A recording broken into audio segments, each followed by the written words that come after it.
Welcome to Too Fond of Books. My name is Janelle. In honor of Victober, I thought that I would do a Victorian author spotlight video. I'm currently in the middle of the fourth book that I've read by this author, and I've really enjoyed the books that I've read by this author, but I never hear this author spoken about on BookTube or anywhere else really for that matter. So I thought this author would be the perfect choice to do for a Victorian author spotlight.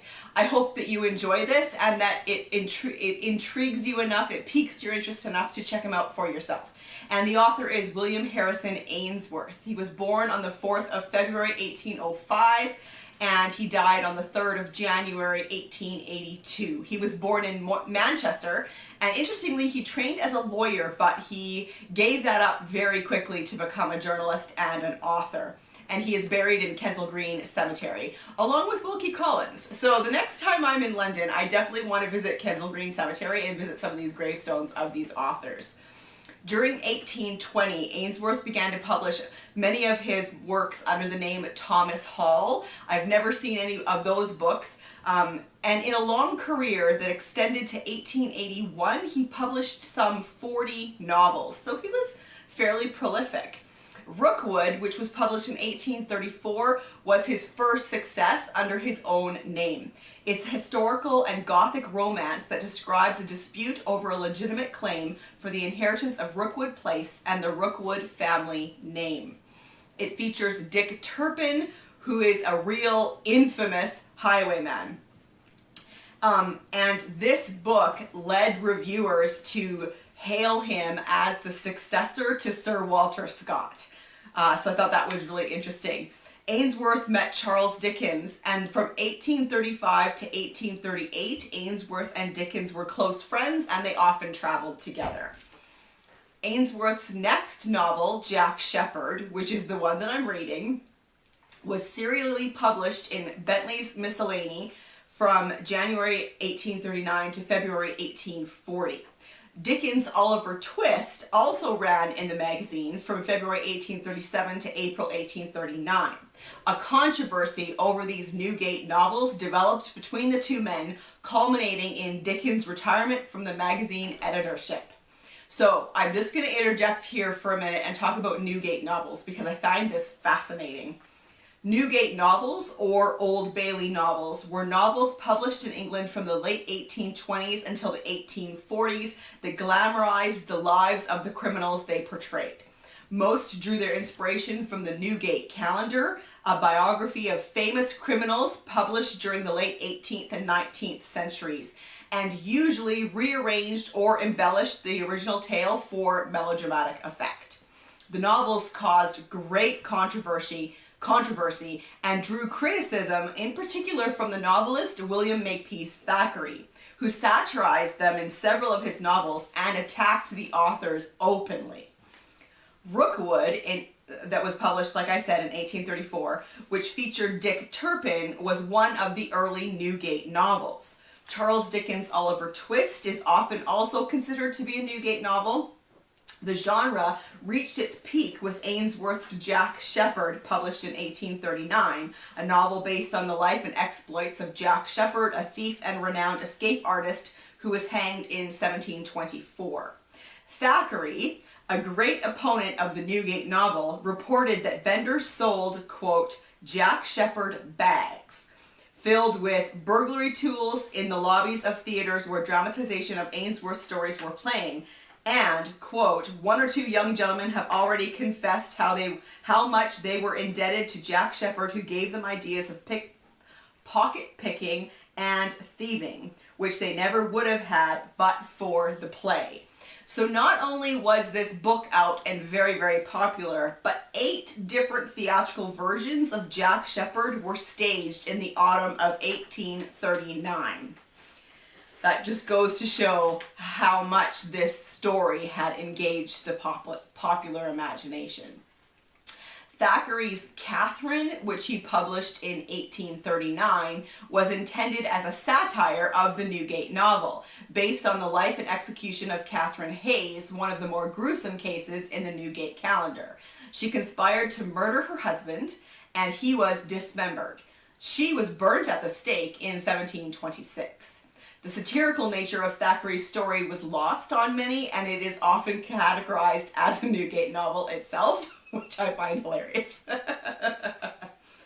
The form melded into the sensation novels and early detective fiction of the 1850s and 1860s.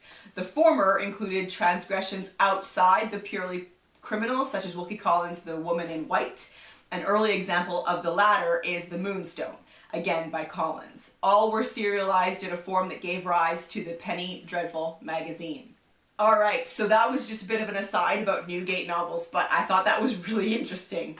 So Jack Sheppard reveals Ainsworth at his best in terms of characterization and plot construction. Now this of course is someone's opinion. I can't remember where I got this particular piece of information from. Wishing to avoid a loose succession of incidents in the picaresque style, Ainsworth introduces two characters, the historical Jonathan Wild and the fictional Thames Darrell, to create a unifying thread in this tale set in 18th century England. Ainsworth then switched to historical novels based on places rather than criminals, including The Tower of London, that he published in 1840, Old St. Paul's, A Tale of the Plague and the Fire in 1841. I've read that one and I loved it. Windsor Castle, A Historical Romance from 1843. I've also read that one and really enjoyed it. And The Lancashire Witches in 1849. Here are some of his achievements. Old St. Paul's, A Tale of the Plague and the Fire. The work ran in the Sunday Times from 3rd January 1841 to 26 December 1841, which was an achievement as he became one of the first writers to have a magazine work appear in a national paper in such a form. So I think that's pretty cool. He also created Ainsworth's magazine. So I think we can learn from this that he wasn't shy at all. He wasn't afraid to put his name right on his magazine. To create the magazine, Ainsworth teamed with Cruikshank, who served as the illustrator. So those of you who are very familiar with Victorian literature are probably very familiar with the name George Cruikshank as an illustrator. He was a very famous Victorian illustrator. The first issue would be published on 29th January 1842.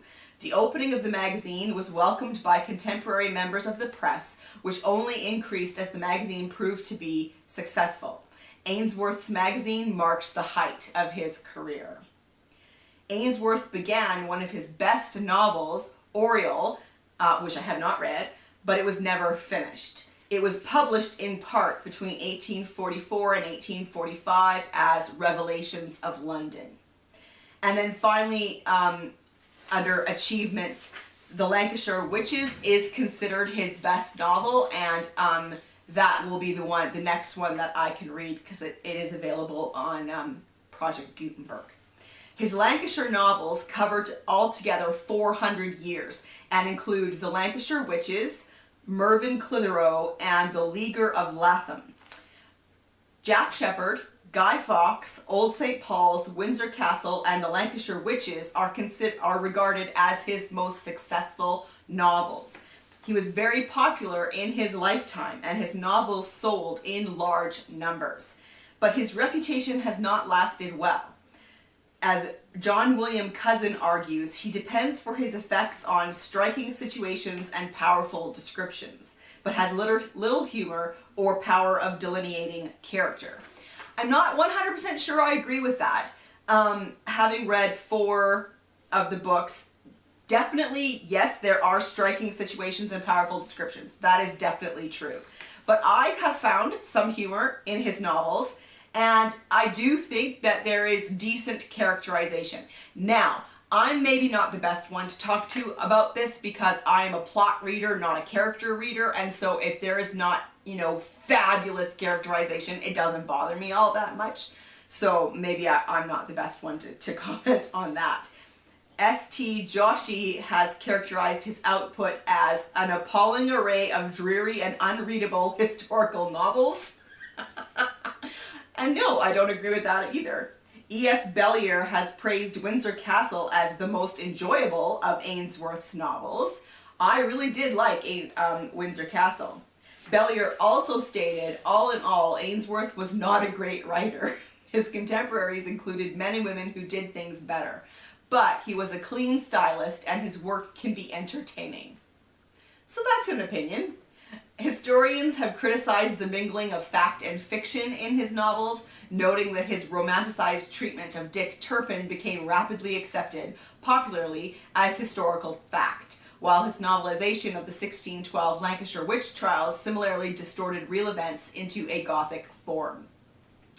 And I mean, I can understand that argument. I also think it's valid. I mean, we do that so much nowadays, don't we, right? Historical fiction is so popular, and that is always a mixture of fact and fiction. Ainsworth was largely forgotten by critics after his death. In 1911, S.M. Ellis commented, "It is certainly remarkable that during the 28 years which have elapsed since the death of William Harrison Ainsworth, no full record has been published of the exceptionally eventful career of one of the most picturesque personalities of the 19th century." Another quote, here's another quote, someone else's opinion. "His novels excel in conveying the pageantry and bustle of history, but lack coherence of plot and subtlety of characterization." Again, I can't really comment on the characterization, but yes, there is definite pageantry and history. I don't think I agree with the coherence of plot in that one, in that quote. Between 1836 and 1845, Ainsworth's novels were illustrated with great distinction, like I said, by George Cruikshank. And so a lot of these pictures, basically all of these pictures that I am showing while I am recording this, are illustrations done by George Cruikshank. Although little read today, William Harrison Ainsworth turned out so many historical romances over his 60-year career as a writer that to his contemporaries he was the king of the historical potboiler. Today, Ainsworth, whose narrative style reminds one of Sir Walter Scott's, is chiefly remembered for popularizing the story of the highwayman Dick Turpin in Rookwood and the legend of Herne the Hunter in Windsor Castle. And I did a check, and 16 of his books are available to download for free on Project Gutenberg. So if you are interested at all, download one of his books and check him out. And download one of the ones that I've mentioned that were the most popular. I really liked Old St. Paul's, which takes place in 1665, 1666. I loved Windsor Castle, which is about Henry VIII and Anne Boleyn and Herne the Hunter.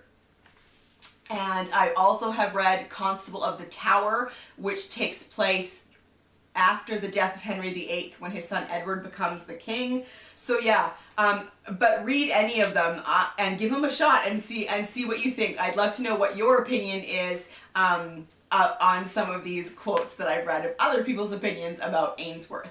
To gather this information, I used Wikipedia, Britannica, and the Victorian web. So I would love to know, have you ever read William Harrison Ainsworth? Let's chat in the comment section down below. If you haven't, have I piqued your interest? I would love to know that as well. And I will see you in another video soon. Bye.